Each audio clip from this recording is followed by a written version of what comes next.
Urwego rw'Igihugu rw'imiyoborere RGB rwongeye guhagarika inzego zose zari ziyoboye umuryango Rayonsports, gushyiraho ubuyobozi bw'inzibacyuho buyobowe na Murenzi Abdallah uko byigeze kugenda mu mwaka wa 2020.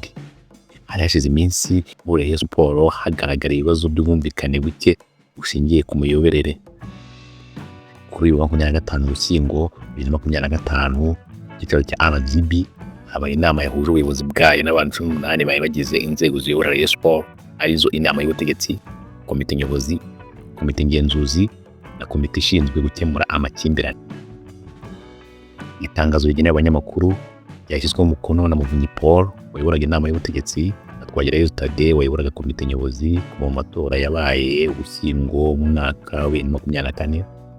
Ivuga ko iyi nama yemeje ko inzego zose zari ziyoboye Association Rayonsports zihagaze, aho zisimbuwe na komite y'agateganyo yashyizweho.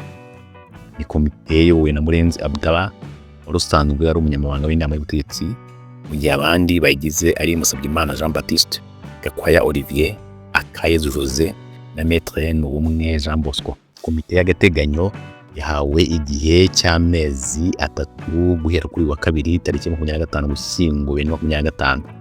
Ishinzwe kuvugurura amategeko y'umuryango Rayonsports mu nzego zawo, gushyiraho umurongo w'imiyoborere y'umuryango. Ni ku nshuro ya kabiri Urwego rw'Igihugu rw'imiyoborere RGB gukemura ibibazo bya Rayonsports muri ubu buryo, aho byaherukaga mu mwaka wa 2020.